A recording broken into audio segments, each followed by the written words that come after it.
I think I'm ready. Finally. I had a We've pre-show. been waiting for so long. Oh, geez. I had a pre-show topic for you, and I didn't write it down, and now I can't remember what it was. Well, it says photo tips. Well, no, that wasn't it. That was a different thing. Dang.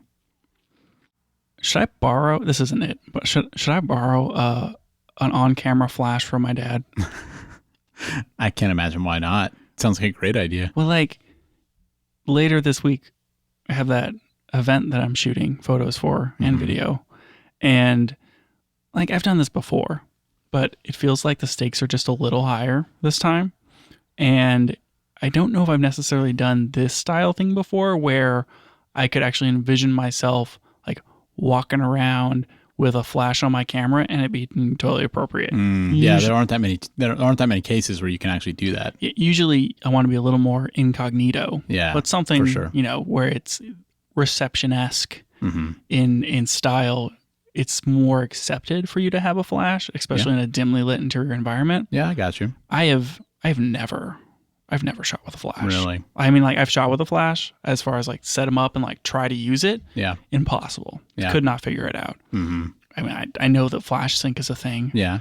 I just like, do you point it at the people? Do you point it up? It feels like a whole different skill that I am not equipped for. I don't know if this is the kind of thing you do live. I mean, well, that's what but also like, when am I ever going to try it? That's a good point. And so on the way over, I was debating whether or not I should reach out to my dad and be like, can I borrow your on-camera flash immediately? That's a good question. I need you to meet me. All right. So hold on for just a moment.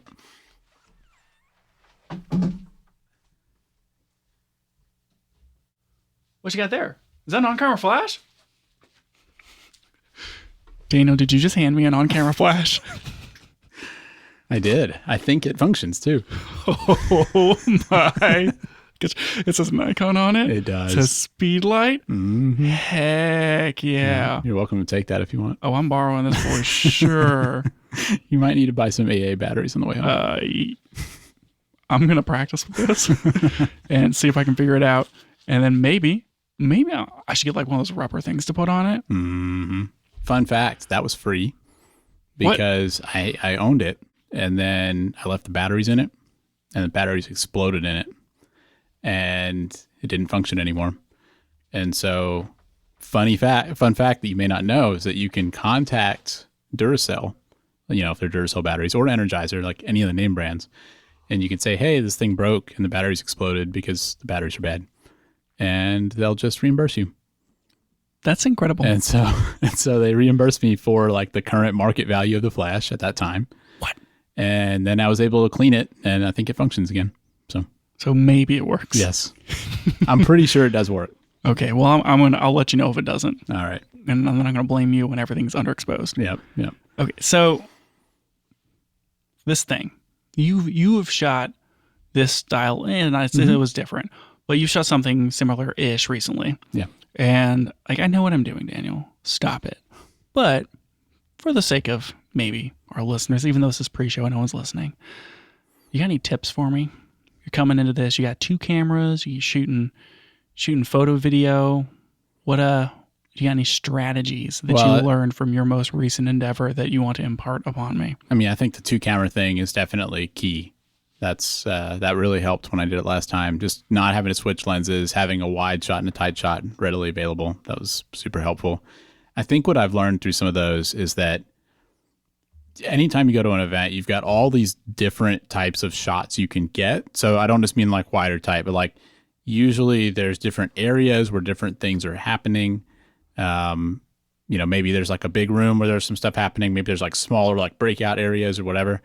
And a lot of times, like when I first started shooting events, I would think I need to capture all these things. And I would end up walking around the whole time, going to all these different places. Like, let me start in this spot, and then I'll go to this other spot and shoot some things there, and then I'll come back to the first spot and like see like I'm walking around the whole time.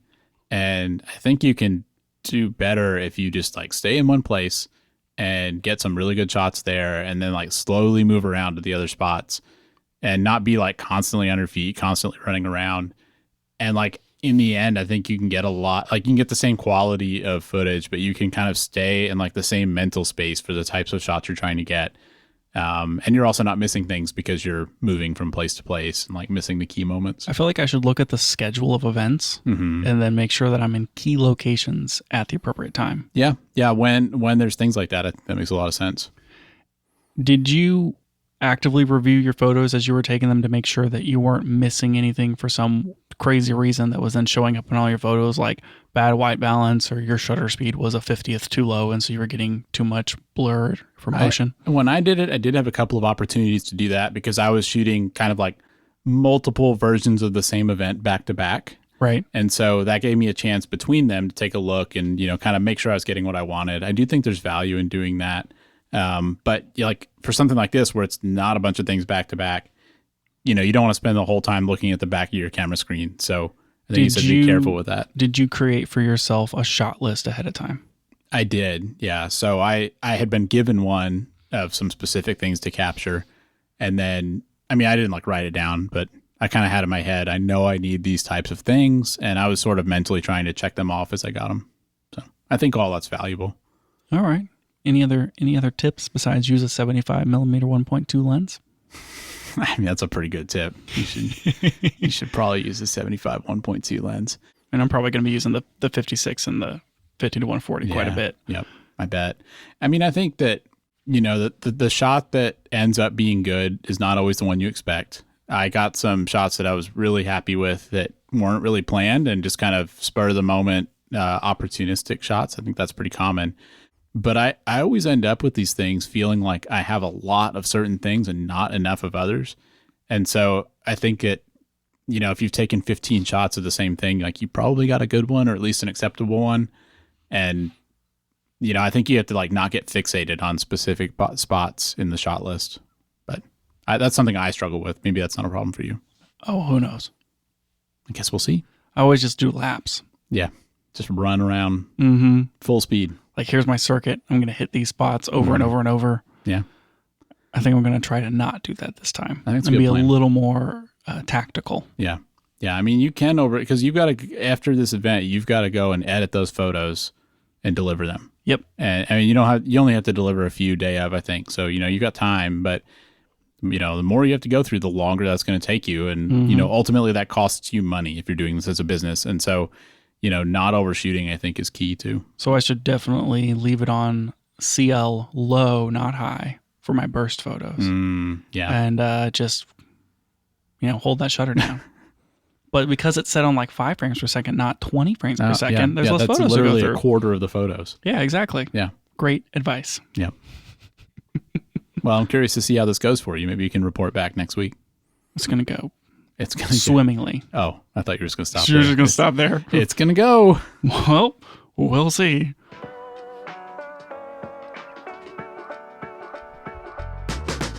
Welcome back to the Camera Gear Podcast. I'm Daniel. And I'm Lucas. And we're here today to talk about the gear, software, and techniques we use to shoot photos and video. What? Nothing? Nothing. No? Nothing. You didn't say anything? No. Oh. No. Well, guess I'll throw to myself then. All right. Hey, Lucas. How about those Hasselblads? Yeah. I don't know anything. I can't comment on that. Yep. What I'm assuming this is about, and I'm probably wrong, because with you, it's probably some old film camera or some nonsense like that. But there's a smartphone that just got announced that has a like a 1-inch Hasselblad sensor. Oh, tell me about that. I don't know anything about it. I thought maybe you did. Do you know? You don't even know like what kind of camera? It's probably I think it's an Oppo. Yeah, that makes sense. I think they're the ones who that have sounds the like some Hasselblad Oppo thing. would do. Oh yeah, no, that's definitely not what we're talking about. Yeah. I don't know why I wanted this to be a secret. I felt like there was maybe some like surprise in what I was going to tell you to like really knock you off your feet. It's not that exciting. Yeah. And I'm pretty sure you're gonna figure out the catch or the twist before we even get there. But regardless, I'm going to go ahead and open up my super secret show notes that you have no access to. And I want to talk to you about the Hasselblad 500 series V-mount cameras. Which V-mount cameras. V-mount, yeah. Not, Daniel, it's not the good kind of V-mount. It's the best kind of V-mount. Are you familiar with the whole, like, you're not familiar with it. I don't even know why I'm asking. I'm just going to explain it to you. Okay. Okay, so like Hasselblad has their V system, and then they have their X system. And I know nothing about the X this. has nothing to do with Fujifilm. That I'm actually more confused now. But basically, like their modern E stuff, like if you think about a Hasselblad. Wait, now we're talking about E? No, Daniel. If you think about like what a Hasselblad camera might look like, where it's like a box and you're looking down into the box. Okay, yeah. You've seen that whole situation. Seen that, yeah. That's like the V system, and it has V mount lenses. Okay. And it's like a whole system. And so you have like the box, and the box has like, you can put a viewfinder like to look through with your eyeballs. Well, you look through all of them with your eyeballs, but specifically there's like a waist level and an eye level, and one is like a traditional viewfinder, and one is like a little mirror box where you look down into it. And obviously the waist viewfinder ones are way more better for Instagram because you can like hold your phone over it and impress people with how awesome your camera is. Good point. And so like they have that, and then they had the lenses that went on the front, and then they had the backs that went on the back, and you could swap out different backs depending upon like what kind of film, if you were going to shoot like 6.7 or 6.45 or whatever. And so they had different like film back options. And so if you're going to get into Hasselblad, like old school Hasselblad, you got to look for like all the different pieces. You got to get the body, you got to get the back, you got to get the lens, and like different ones have different things. You can kind of mix and match and whatever. So that's the V-mount system. And then the X-mount system is more like, here's a mirrorless-ish style camera, kind of like a GFX 100, and then it has these X-mount lenses. Now, what I learned recently, and I don't know, I knew this, but I didn't like think about it until like it really dawned on me. Imagine a world where I got into like medium format film. Not hard to imagine. And I got like my Hasselblad 500, 500C or whatever. It's like a 1965 Hasselblad. And I bought like a lens, and I'm like $600 in, and I had like a cute little 120 medium format Hasselblad system. Well, if I wanted to bring that with me and like shoot film, cool. But then what if I want to also shoot digital? I'd have to bring another camera. Well, Daniel. Unless Hasselblad has digital backs for their V-mount series cameras. I think I've heard the phrase Hasselblad digital back, and I had no idea what that meant. Like that doesn't even make any sense to me. So maybe this makes a little more sense. Well, now you know you can take your 1957 Hasselblad, take the film back off of it, slap the digital back onto it, boom, you're shooting digital. But how good are these things? Is this a good sensor? The current one is like 50 megapixels, but Daniel, there is a rumor that tomorrow, which is maybe revealing too much about whenever we record these podcasts, Hasselblad may announce a new 907X digital back, which would be a 100 megapixel medium format sensor. That's quite a bit. This is the same sensor that is in the X-mount X2D, which is their most current medium format camera. Well, I'm getting the idea this might not be cheap. Obviously not. What do you think? How much is the current 50 megapixel? Okay, so the current digital back, which is the 50C digital back, is 6,400 smackaroonies. Oh man, and that's brand new. And that thing's been out since like 2019. Like they're not old. We're not talking like 2005. These things are modern because Hasselblad knows and cares about film photography. Apparently. And so you can buy a 50C now. I couldn't figure out how to buy it separately. Like if you want to buy a digital back, you have to buy the Hasselblad 907X, which is the body, and the 50C, which is the digital back. And I can't figure out how to buy them separately. So you're buying like the whole camera system sans the lens, as you traditionally would. So if you have like a 500 series like V-mount Hasselblad and you only want the digital back, I have no idea how to buy that. It seems like that'd be a nice thing because you could start with the film thing if you want to play around film. But then eventually, if you wanted to upgrade, you could get that digital back, and then you have a more useful camera. Or you could buy a 907X and a 50C, and then buy a film back and have a brand new camera that you can then put a 120 film in. Ah, yeah. There you go. Options, Daniel. Options. It's a modular system. Now, this 100 megapixel sensor is like really similar to what might be in like the GFX series camera. It's a Sony sensor. It's their big old medium format thing. What's interesting, and I'm sure you've already thought about this, is that 100 megapixel sensor, while super awesome with like a base ISO of 64 and like 16-bit color, is only 44 by 33. So it's smaller. That's millimeters. Yeah, but it's much smaller than like the 6x4 or whatever. Yeah, if you're shooting 645, I mean, it's like 6 centimeters, so 60 by 45, and this is 44 by 33. So it's basically like you get a crop on your lens. Oh yeah, yeah. It's like it's half the size. Unacceptable. It's ridiculous. So obviously, like you can't really exchange field of views, and like maybe the lenses that you're bringing for your film situation aren't the lenses that you want for your digital back situation. Sure. But if you get into Hasselblad, which obviously why haven't we yet, you can just bring one camera with you. Yeah. And you just swap out the backs. And it has that waist, you hold it at the waist kind of thing. And that's how you like to use your camera anyway. Serious street cred for that. Yeah. So this is huge, right? It's basically like we talk about why box cameras are so good for video, because you can kind of like configure it the way you want, and you can get down to like exactly the right camera rig. This is that for photo. And we haven't been talking about it this whole time. This is like episode 70 of this podcast. And how far deep have we got into Hasselblad? Maybe like ankle deep. Yeah. Yeah. You know why, Lucas? Because we can't afford it. It's so expensive. You could maybe afford the film version, but I don't think you can afford the digital version. Yeah, you can buy an old 500C for like $500. Yeah. And you would get some amount of street cred for having a Hasselblad camera. Yeah. Like you can get into Hasselblad. They use those in space, Lucas. Wait, what, really? Hasselblad? Yeah. Nice. I think they might have taken those to the moon. I believe it. What about the cosmic rays, Daniel? What about them? Who even cares? Anyway, like you could probably get an Hasselblad film for less than $1,000. Yeah. That's achievable. Yeah. And then you're just $6,500 away from digital. Yeah, just $6,500. Now, this maybe isn't like as great as it sounds. And so I maybe wanted to cover a few possible issues with this approach before, either of us run out and buy a new digital back. Well, I'm going to need you to, let's move this along, because I'm on the purchase page right now. I need to know whether I'm going to have to cancel an order. So let me know here. So part of the problem here is when you're shooting on mega old lenses, like they're not as sharp as modern lenses. Sure. And digital is just so exact. Like if you're shooting on film and you kind of like wiggle the camera a little bit and you don't hold it perfectly steady, it's a lot more forgiving because of like how it exposes. It just gives you more character. Sure. Yeah. More character, all that stuff. The digital is way less forgiving for like hand motion and the leaf shutter going and all this sort of thing. And like medium format is such high resolution that you kind of like every little movement matters. Sure. It's not autofocus.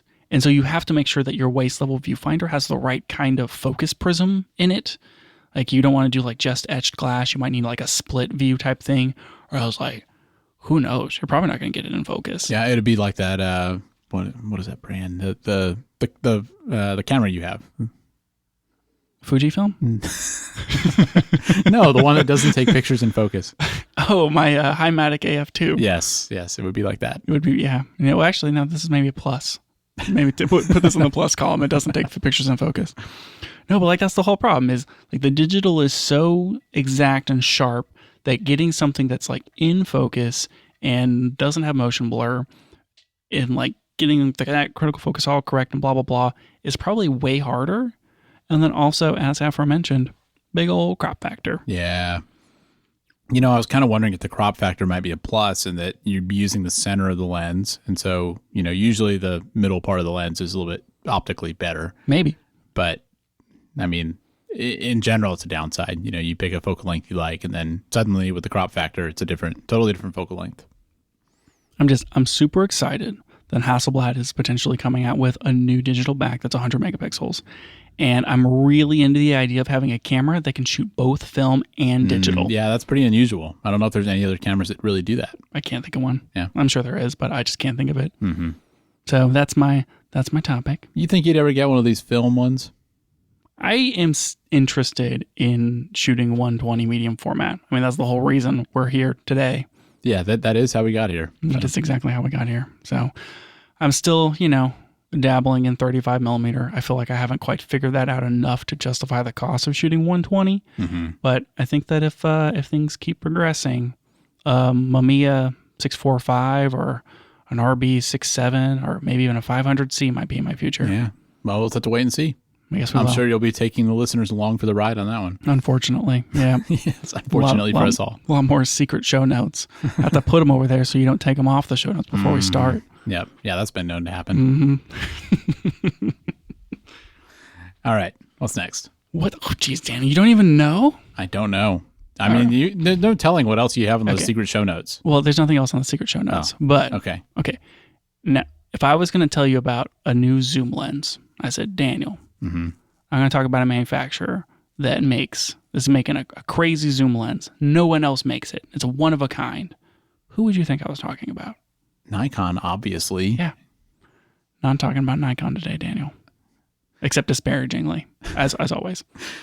All of our listeners that really love Nikon, which we know there are a lot, may just need to stop listening. No, it's fine. It's fine. I'll only say nice things about Nikon. Okay. Canon released, this is old news. This was like last fall, but like they're starting to get in people's hands.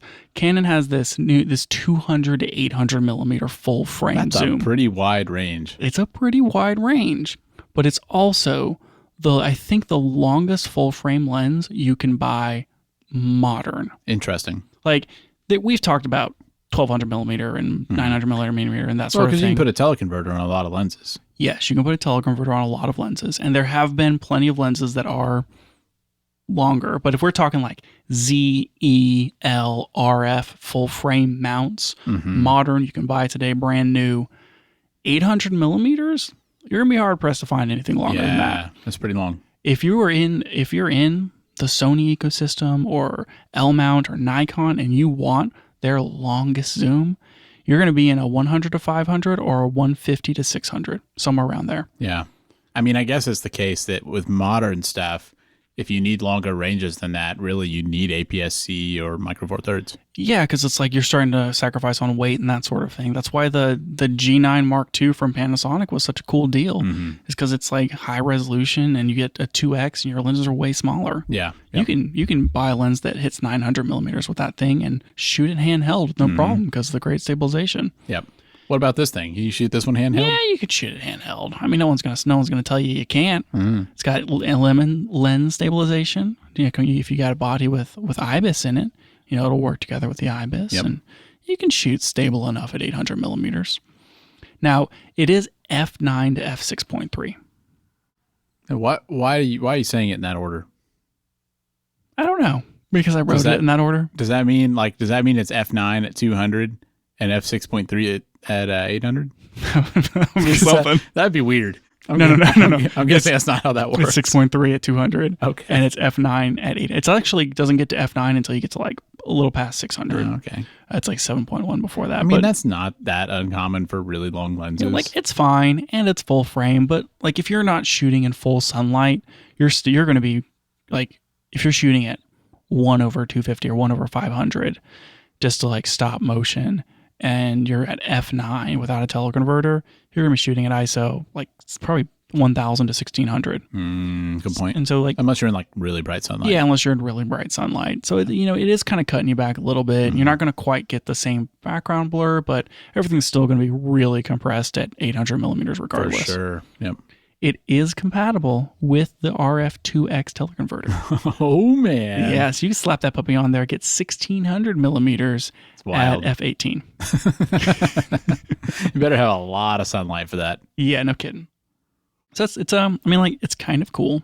And this is like in the theme of what we keep seeing from Canon, where they're like, oh, here's an ultra wide full frame lens that's like 10 to 20 and no one else has it. It feels like Canon right now is doing the side quests. Like they built out their main lineup and now they're like, let's just go check out this corner over here and then let's go make this other lens over there. And they're not really like pushing forward the main thrust of their camera lines. There's nothing major coming out. You know, we haven't seen a new big camera from them lately or anything like that, but they're kind of just filling in all the little edges of their lineup. So it's an interesting spot for them to be in. Tamron has that 35 to 150 f2 to f2.8, which is a kind of unique lens. And that's maybe the closest thing to the RF 28 to 70 f2. But as far as fast lenses, there isn't like another f2 20-70 that like Sigma or Sony or Nikon are making. And it seems like things like that, like this ultra wide and now this zoom, it's like Canon is trying to justify their arm out by making lenses that no one else is making. And they're like, well, you have to come to Canon if you want this lens. Yeah. That's an interesting strategy. And I don't know if it's working. Yeah. I don't either. I still think that I think they're never going to open up RF. I think they're going to die on that hill. I mean, I don't know. We've talked about that a lot on this show. I think it's a bold prediction to say they'll never open it, but you may be right. Okay. Maybe not like never, but I don't. We keep thinking like, oh, they're gonna. There's rumors, or they're talking to Sigma, they're talking to Tamron. I don't think it's gonna happen. Yeah, maybe not. I don't know. This lens is pretty cool. It is. Yeah. I wrote it down so you could probably look and see, but I wanted you to guess how much it's going to cost.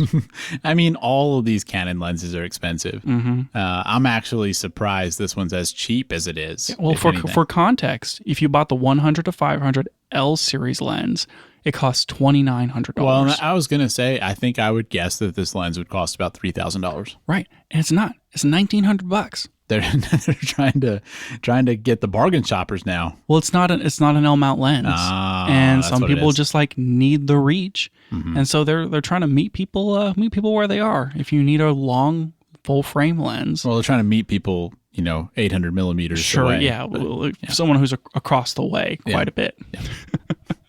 But I think this is a really interesting lens from them. Like it has a decent focal. Like if you're at 200, 2.5 feet close focusing distance.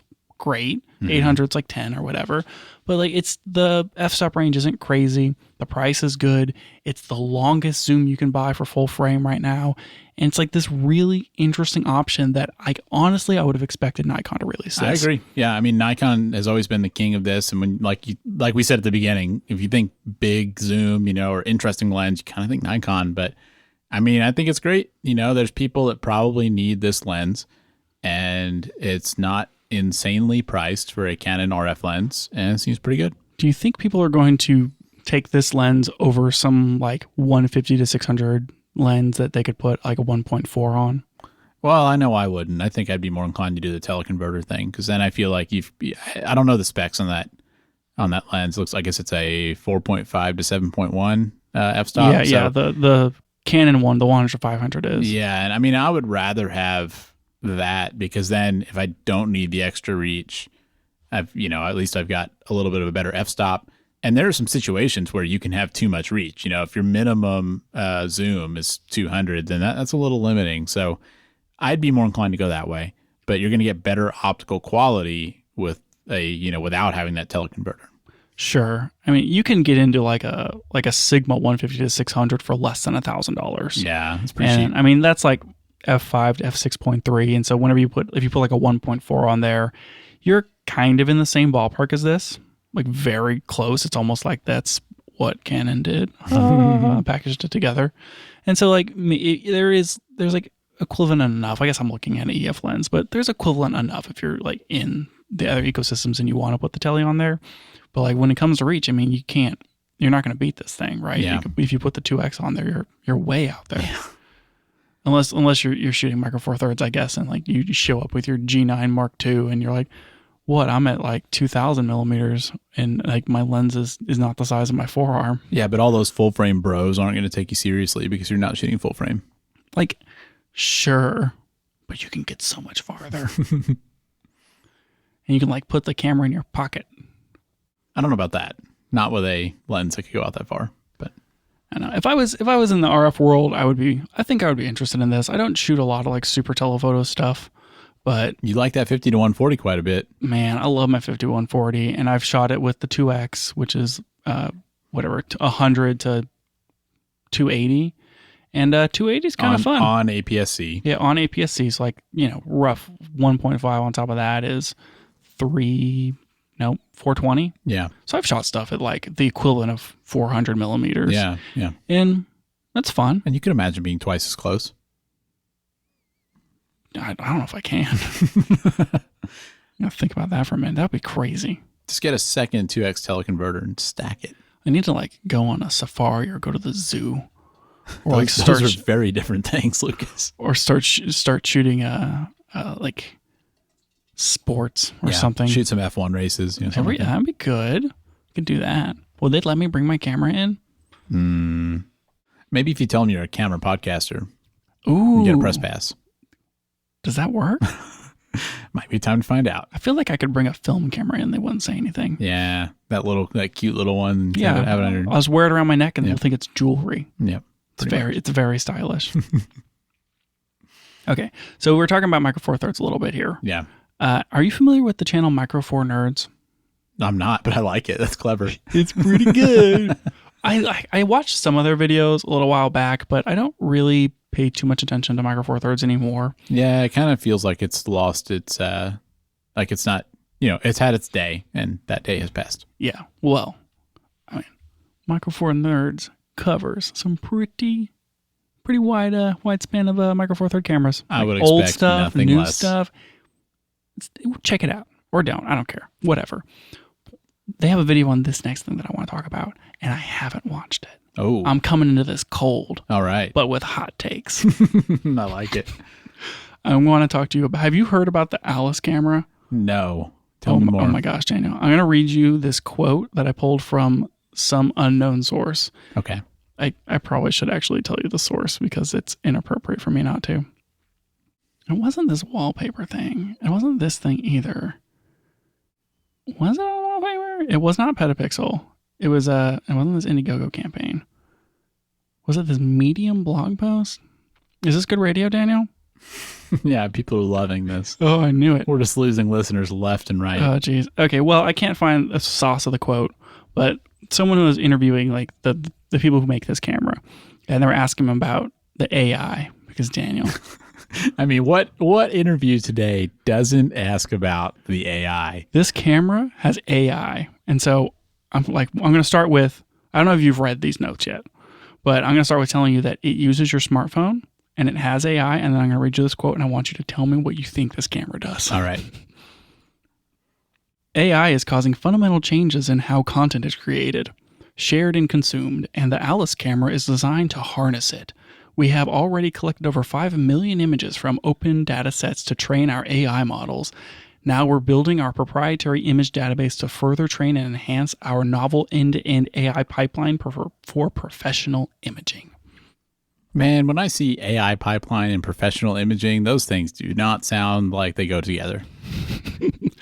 I'm reminded of two things. One is how a lot of smartphones, especially I feel like Samsung phones 4 or 5 years ago went way too far on trying to make people look like quote unquote more beautiful. Sure. And they were like smoothing out skin and making the eyes bigger and doing all this stuff. And so my first thought is, what magic things is this camera trying to do to make me look better? And is that something I want? Is it going to make me look thinner? Is it going to make me look more muscular? I mean, maybe the world is my oyster. If I had this camera, it could be great. But the other thing it reminds me of is I think there's a camera, some kind of concept or something. It probably doesn't actually exist, but I remember seeing something about a camera where I think it's like you take a picture and then it interprets that picture, like you show that to an AI. Yeah, I've seen that thing. And then the AI interprets what the picture is, and then it generates its interpretation of that. Yeah, I think that was a concept thing Yeah. of you're not actually taking the picture, but you're letting AI generate what it thinks you saw. Yeah. So is that what this is? No, that is not what this is. Ah. I've been trying to nail down what exactly the AI is for this thing because it seems like it's related to, for lack of a better word, the image pipeline, right? You have all the pixels, it brings the thing in, and then you have to do stuff with it. And so your smartphone, when you take pictures, it takes a bunch of pictures, and it's what are the bright parts more than it has to do all that image processing to we talked make about something that looks good. They've got to make up for the physics of the small lens, and every modern smartphone camera does a lot of processing. Right. And so I think that's kind of what they're getting at here is they want to say that they're doing all the things that your smartphone does for HDR and fancy processing, and they're using all this AI whatever to determine the best way to make the info off the sensor look as good as possible, but then also use the AI for autofocus and tracking and all those features. Well, that all sounds like a lot of buzzwords to me. It sure does. Let me read you this thing here straight from their website, which is alice.camera, if you're curious. Embrace power and efficiency with Alice Camera. Produce more content in less time, allowing you to focus on storyline and engaging with your audience. Our user-friendly design, AI features, and connectivity minimize ending time and post-processing. We reckon you could save up to 10 hours a week by eliminating tedious file transfers and edits. That's $800 back each month into your pocket. Daniel, this camera basically pays you. Who's spending 10 hours a week transferring footage? I have no idea, man. Someone who's not using CF Express. Yeah, they need a new computer or a new card reader or something, man. Well, this camera has a micro SD card, so you're probably still going to be spending that time. Oh, geez. Not what I wanted to hear. Well, actually, you're probably never going to use that micro SD card because let me tell you, this camera, it's a micro four third camera. Okay. And for some god awful reason, I was like, what lens mount is that? Why doesn't it tell me what the lens mount is? Aw. Like way too long. You used to own a micro four thirds I know. camera. It was really embarrassing. Oh, man. Anyways, so micro four thirds, it's basically, and how basically it is, it's the same sensor that is in the GH5 2S, the GH5S, the GH5S. Okay. And I think that lens might, or that sensor may also be the one from the Blackmagic Pocket 4K. Does that sound right? That does sound familiar-ish. Okay. That is a 12 megapixel quad Bayer sensor. It's pretty low. Yep. It seems like it'd be okay for video, not great for photo. Now, Daniel, you said it the wrong way. Let me tell you how Alice Camera wants you to read it. Okay. It's 300 times bigger than your iPhone 15 Pro Max sensor. 300, Daniel. It's huge. That's a lot. It's like going from a digital back to 120 film. I mean, that is a substantially bigger sensor, but, is it? I don't know. I mean, the iPhone's doing all the processing, and the iPhone pictures actually look really good. Like, a lot of it comes down to the image processing. It's not all about the sensor. You're forgetting that Artings gave the GH5S best low light camera like less than a year ago. Yeah, you're right. It's that dual gain sensor, Daniel. I mean, I don't doubt that it'd be good in low gain. light. That seems like about all it would be good at, though. It's like, if you're taking a photo with this thing, 12 megapixels is not great. I mean, your iPhone shoots 12 megapixels. Well, not your iPhone. Yeah, Sorry, mine Daniel. shoots 24. Sorry. What now? You know what? I take it all back. Who needs this? All right. I think we've gone a little too far, though. I mean, tell me what this thing is. I know it has a micro four thirds sensor, but is this like a standalone camera? How does this work? This thing's crazy. It's crazy. You're going to want one so bad. Probably. Who knows? I'm not ruling it out. Let's hear about it. You have micro four third lenses, Daniel. I do. Okay. It's a camera. Like, it's a full-on camera. It has its own processor. It has its own battery. It's got a mic jack. It's got its own SD card. And also has some internal storage and a built-in 5,000 milliamp hour battery. So, like, it's a camera. Yeah, that sounds like a full-on camera. But it doesn't have any user interface. In order to interface with this camera, you got to slap your phone on it. Interesting. So it's like you dock your phone to it? Yeah. Okay. Wirelessly, Daniel. Wirelessly. Imagine, just for a minute, imagine like, this doesn't exist, okay? Like, you're going to have to really think deep. Imagine like an action camera, okay? But the screen part and the camera part, you can take them apart. And then you could like look at the screen thing and then hold the camera up over here and then see what the camera's saying. I feel like we might need to start a Kickstarter. It's a pretty good idea. So I guess what you're saying is with the... I'm saying it's like a micro four third version of the Instago 360. That's pretty cool. I mean, I'd be into that part because there have been a lot of times when I've been filming myself and, the camera's all the way over there. I'm all the way over here. Maybe I'm using a Canon 200-800 lens. Who knows? Sure. But regardless, I can't really see it that well from all the way over there. And I'm not going to like set up a Terra deck to film myself. That would be exhausting. And that'd be pretty cool if you could just, rip the screen off the back of the camera and take it over there with you. I like it. That's even more hours this camera's saving you. Yeah. That's money, Daniel. Yeah, I mean, that could be another $800 a month for sure. Minimum. You're up to $1,600. You've almost paid for this camera. Man. It's so expensive. It's not that expensive. I actually can't remember how expensive it is. $12.95 Oh, okay. So we've That's not more than bad. paid for it in a Yeah, month. you've more than paid for it. Okay. Easy peasy. It basically, cool. like I said, it pays for itself. Yeah. Now, if you were on top of camera stuff, like it's not like you have a podcast or anything. Yeah. But if you were like in the know, when this thing was on Kickstarter last year, you could have pre-ordered this puppy. Like you could have backed the Indiegogo. It wasn't on Kickstarter, it was on Indiegogo. You could have backed it for like $650. Oh man. And now it's doubled in price. Yeah, dude. Jeez. It's because people wants it. They've sold out batch 1 and 2. Wow. I'm just saying, like people are maybe into this, or the batches are really small. Who knows? It could be both. Okay. Anyways, Micro Four Third, 300% bigger than your phone, pays you money. Your phone is the interface. Your phone is the viewfinder, the screen. It's where you set the ISO, you change all the things. There's like a shutter button on it that you can hit, but basically like your phone is the thing. Like there's an app on your phone, and it uses Wi-Fi communication. Like that's not like Wi-Fi direct, but it's like Bluetooth and Wi-Fi and whatever proprietary garbage they're using to like wirelessly. And so like you can pull your phone off, you can snap your phone on. They're like, we have an Android app. It supports phones that are as big as like a Galaxy S24 Ultra Plus, whatever, and as small as like an iPhone mini.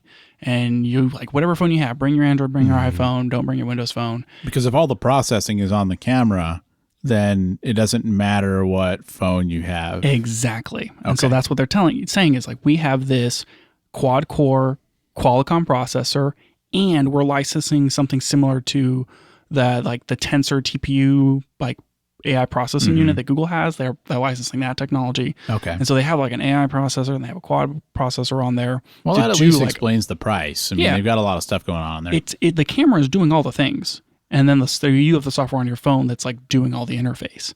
And like, it's kind of this like really weird, crazy thing. And like, it's not huge because it's like, imagine your phone, but like with a camera on it. And so like, it's not enormous.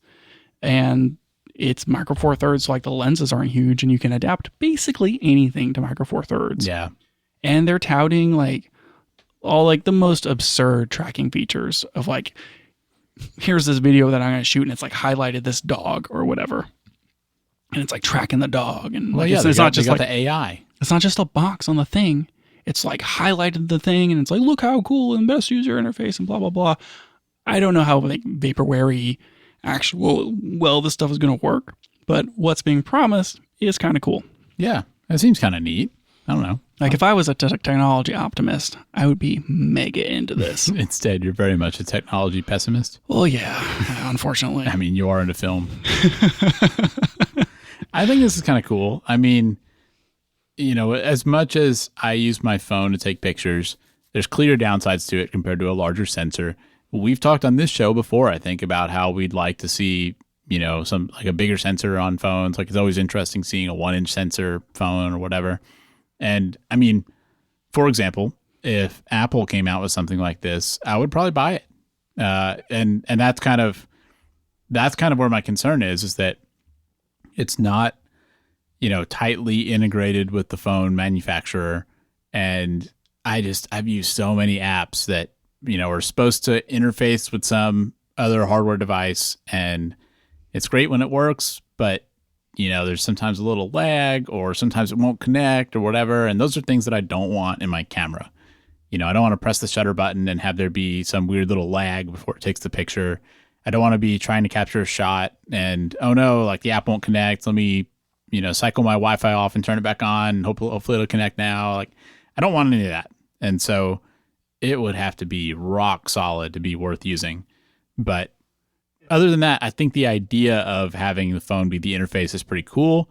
I think there's also some stuff here where they transfer the images to the phone automatically. Which, That's right. That's a big plus to using something like this, because a lot of times the reason I use my phone for pictures is because I want to share something really quickly. I don't want to have to, you know, rip out a card reader or, you know, open some weird app to transfer the things from my camera, and like who knows how long that's going to take. So, you know, having things just instantly appear on my phone is a big plus. That's definitely who they're targeting this at.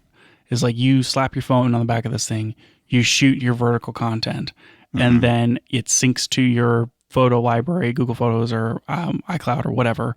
And then you like on your phone or on your, probably not, you're just going to do it on your phone. You like open up, oh my gosh, what's not Linode? What's it called?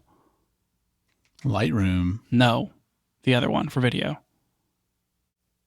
the video editing software? On your phone? Sure, or your iPad. DaVinci Resolve. Oh my gosh, Daniel. Whatever. You open up your editing software and like you just like pound it out, or like maybe you do it in Instagram itself. And Yep. You meant Easy. LumaFusion, I think. thank you. Golly, why could I not think of LumaFusion for the life of me? I thought of a Linux server operating company instead. Jeez, what's wrong with me? Listening to my podcasts. That's clearly, obviously, what's happening. Anyway, this is pretty crazy. And there's some other product that we talked about like last year sometime. And you were like, Lucas, this thing uses an iPhone for the interface and blah, blah, blah. And then you told me that they just give you an iPhone with it because who wants to use their phone? Like, it's your phone. Like, someone could call you, like, blah, blah, blah. There's so much stuff that happens on the phone that if your phone is now your camera, it's just a whole another thing. And, like, now you're having to deal with, like, stupid notification pops up. And, like, you're going to have to, like, set up a Siri shortcut to, like, turn on D&D camera mode whenever you connect this device or something. I mean, kind of, here's what I think. What was that thing? Yeah, I'm wondering too. I think it was like a cinema camera or something. It was some heavy, like professional grade equipment. And it made sense that they were just throwing in the phone. That's so I'll funny. have to look that up. Kind of what I think of is that this is clearly aimed at like a more casual user, somebody who's going to pull a camera out and just, I need to get a quick shot. And I'm not like setting up for a shoot, because when I read this and I see Micro Four Thirds $1,300, I immediately think of the Blackmagic Pocket 4K. Sure. Because that camera is Micro Four Thirds, and I don't even know if they still make it, but it was $1,200 or $1,300 most recently when you could buy it, and you can probably even get them cheaper now. And if what you're doing is shooting videos, the Pocket 4K is going to be way better than this thing. Like in every respect, it's going to be more capable. But also, I think it's going to be way harder to use, and like that's kind of the appeal here. Is like workflow wise, it is like for sure. You don't have like your phone is the monitor, and you can just like turn it around and like look at your phone to frame yourself. It has all the autofocus, and you can like plug a mic into it, and it's just like plug and play. This feels so much like it is driven towards like fast turn content creators like TikTokers and Instagrammers. It does seem like that. But then also like maybe it's for people who just want to take better pictures on their phone and have like a simple system. So like it feels if like you it's had this instead of an X100V. Yeah, it's like a camera enthusiast thing and a content creator thing at the same time. All that stuff you said though about like, making a shortcut to put you in DND and stuff. Like if you're using this in the X100V use case, you don't need all that. Like when you turn on the camera app on your phone, do you put your phone in Do Not Disturb? Like probably not. Yeah, but like you're just whipping out your phone and taking a picture. Well, that's what you're doing with this thing. You know what I mean? Like you have to like take this out, take your phone out, connect them together, like wait for it to pair. Like I don't know. I don't know either. Okay. Use case and all that stuff aside. Do you think you can answer a phone call while you have the phone connected to the camera? Who knows? Who knows? One can only hope. I don't know. Yeah. May I hope your like doctor isn't calling or something. Okay. This thing can shoot 4K 30 up to 4K 30. It doesn't say like 10-bit or whatever. It can shoot 1080 60. The sensor that's in this thing, the dual ISO GH5S sensor, can shoot up to 120 frames per second, and I think that's in 4K. Like the sensor is capable of reading off at 4K 120 and also in 10-bit. You just have to have the battery and the heat dissipation in the processor to do it. So they're not doing that for some reason. Right. So I think it's all three. I think that they're doing all this AI stuff. And so like that's what their processor things are focused on. They probably like the camera's so small. They probably don't have the heat. And so like they're not realizing the whole potential of this sensor. And I do wonder like maybe long term they unlock more capabilities like in a version 2 or down the line. Sure. Who knows? Maybe someone can jailbreak the camera. Anyway, so like that the video specs are interesting. Like it can do the thing, but it's not really clear. And I think you're not like shooting in log or anything on this. Well, that doesn't really fit the fast turnaround. No, I mean you're supposed to rely approach. on the AI. Like it can shoot like HDR pictures and that sort of stuff. Oh, I'm willing to rely on the AI. Sounds great. That's what it's for. Yeah. Like, but also like what I was planning on like focusing on for like the chunk of this conversation, which probably well past at this point, was what the heck is the AI for? Like I don't understand. Like they're pushing it so hard, and I feel like I've answered my question that it's like for the image pipeline. Yeah. But I mean, I kind of think maybe it's trying to do what the ZVE1 does, where, the AI figures out what you want to focus on in the frame, and maybe it can, like do a crop in thing if you're moving around the frame. And I mean, all this stuff kind of makes sense to me for like a solo creator, content creation type thing. And it's a reasonable use of AI. Sony's already proved it out, and maybe they're doing something like that. I wonder if it'll get to the point where you can like feed the app pictures or something, or you can like go and say, I want my photos to look like this, and then it will just do that out the camera. That would be pretty cool.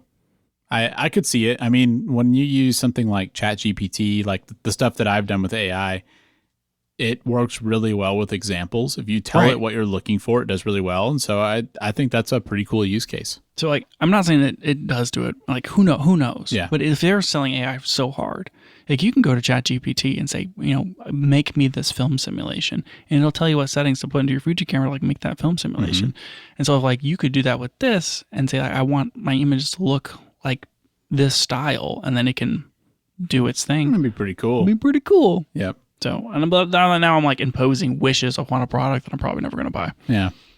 I don't know. I respect them for doing something unique. And, like I said, this is something we've kind of talked about off and on of, what if there was a better camera for your phone? And I think that, as much as I have concerns about this like modular type approach and like the connection between them, like I like the idea of, maybe my phone could have a better camera, but not all the time. Mm-hmm. Sure. Yeah. I mean, it's more weight, more cost, all that sort of thing. Yeah. I know. I think this is really cool. A few things that I skipped over was it doesn't have any sort of like IBIS in it. It's electronic stabilization. They'll crop in and give you some IES and using their AI, whatever. Does it have a shutter button? It's got a shutter button. It's got a USB-C port. It's got a mic input. And it's got a micro SD card. Okay. I think it's like, this is super clever and super cool. And I hope it's not just vaporware. Apparently they've shipped some, like Micro Four Nerds had their hands on it. And I don't know if that was a final version. This thing was originally supposed to come out in October 2023. And I think that's where the first batch 1 and 2 came. Right now, it's planning on shipping March 2024. I mean, that's not pushing it back that far. What I also found an article that said it was going to be released this summer, but that article was last January. Ooh, okay. So like, it's been pushing. It's been pushing like a year. But I mean, March 2024 is not that far away. So if that's kind of what they're saying now, then, you would think they're probably not a year away if they're saying next 2 months. And it says they're on like batch 3. So there's got to be some of these in the world. Okay. And I don't know. I want to see some stuff off of this camera. I want to see like some of the things they can do, because this is very creative and interesting and different. And I like it whenever camera companies are doing something different, especially for companies that are new to the camera world. I agree. And I think that TikTok and Instagram and social media is such a big industry now, and there are so many people that's what they need a camera for. I do think there's a place for something like this where it's better than your phone, but it still really optimizes that workflow where you're not having to pull a card reader out and all that. And I don't know if this is it, but I think that something will crack that code and be the next big thing. And I think it's cool. I like it. Do you think that because with the Alice camera coming out, that Fujifilm's going to have a run for their money with the X100 V1 or X100 and X100 VI?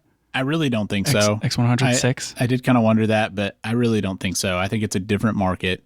I think that the people that want an X100 V style camera, X100 Roman numeral 6. Yes. I think part of the appeal for those people is like this disconnect type thing. Like I'm not, I'm stepping away from my phone. I'm living in the moment. It's just me and my film simulations.